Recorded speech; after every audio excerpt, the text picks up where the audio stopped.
Yes, Assalamualaikum and good evening to everyone and Mr. Ju. So for today, I will do my presentation about the boy who cried wolf and the legend of Putri Gunung Ledang, which is the stories that I've chosen in this task, which is TSLB3273 Task 1.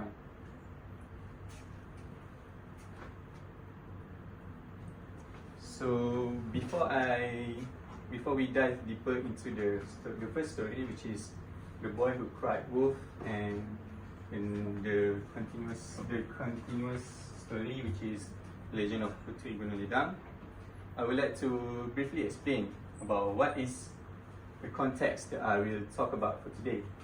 So the story that I choose, the boy who cried wolf, is I will focus on the situational context in the story.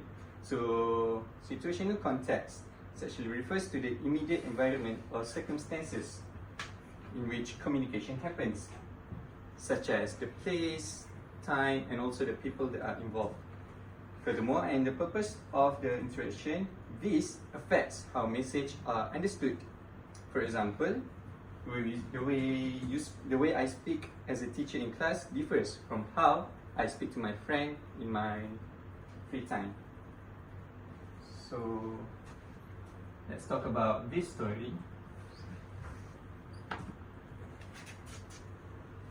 I would like to give the summary of the story, which is the boy who cried wolf. This classic fable tells of a shepherd boy who tricked the villagers by falsely shouting wolf, but when a real wolf appeared, no one believed him.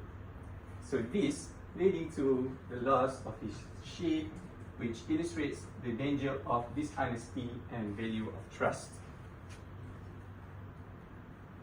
So the situational elements in this story is that the story is set in a simple, everyday rural environment, which makes it highly relatable to children who understand responsibility and community life. We know that children is immature, so we need to expose them to responsibility and also how to live in a community.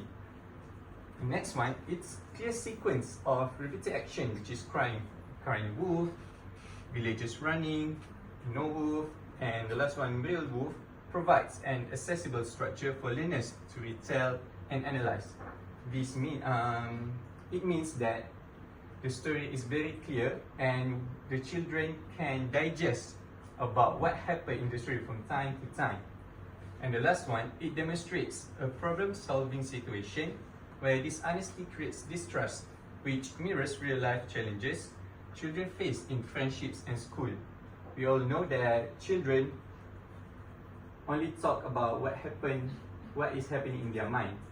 So sometimes they lie, sometimes they are brutally honest, and this story actually help them to practice when they can lie or when they can tell the truth. So as I said earlier, this story is about the situational context. So why situational context matters? As you can see, the first one, situational stories help learners understand cause and effects relationship more clearly, according to Isbell et al. 2004. Next one, problem-solving skills. It helps young learners to practice phrases like, "What should I do?" or "If this happens, then." For instance, we put the children as the main character in this story, which is the boy who lied and lied and lied. So, when we put the children in the story as the main character, it will trigger something in their mind. For example, the cognitive.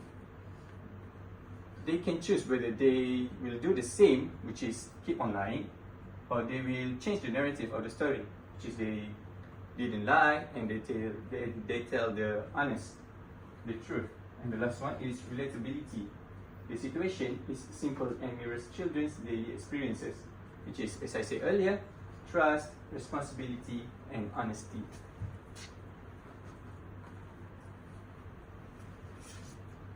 Moving on, the importance to English language use. The story strengthens the use of sequencing connectors like first, then, next, and finally, which are essential in both spoken and written narratives.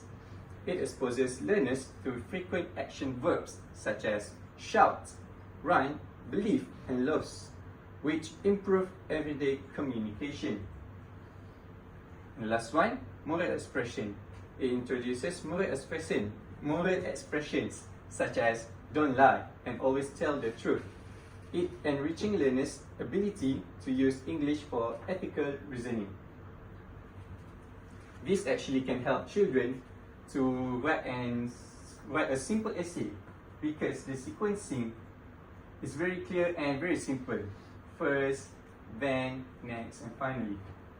And they can use a simple action verb in their story. And they can conclude their essay with ethical reasoning. So, as we are about to become a teacher, these are some examples that we can use in the classroom. So the first one, I named it freeze frame drama. So, how teacher can do this in their class? They can ask their students or their pupils to dramatize and pause key moments, then discuss the outcomes using English. For example, when the boy lied, the teacher asked the students to freeze the story and ask them to continue it using their own idea and not following the original narrative. And the next activity is true or false.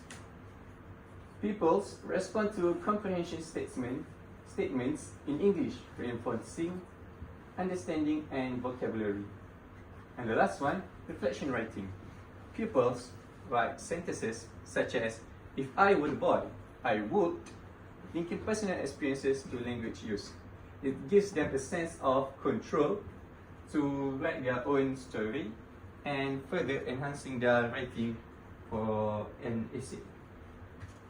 Moving on to the next story, which is The Legend of Putri Gunung Ledang. This story I will mainly focus on cultural context. So let me briefly explain about what cultural context is. It involves the shared beliefs, values, norms, and social practices of a particular group or society that influences communication. It explains why people from different cultures may interpret the same message differently. For instance, direct speech may be seen as honest in some cultures, but rude in others. So, let me talk about the summary of the legend of Putri Gunung Ledang. So this famous Malaysian legend tells of a princess who lived on Mount Ledang and refused to marry the Sultan of Malacca by demanding 7 impossible conditions, which symbolized her dignity, wisdom, and the boundaries of power, thereby highlighting the cultural and moral values of Malay society. So the cultural elements in the story is the first one. It rooted in Malay Kingdom era, reflecting royal courts, village life, and respect for rulers, which is, you know, the era where we got invaded by the British. So this actually revolves around that environment. And the next one, it showcases traditional values, which is wisdom, modesty, and the balance between authority and morality. And the last one, it connects pupils with Malaysian heritage while introducing them to storytelling as a cultural practice.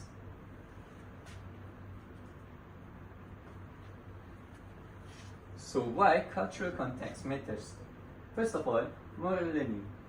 It serves as a platform for moral education, giving learners opportunities to use English to reflect on values like honesty, humility, and leadership, which can enrich language practices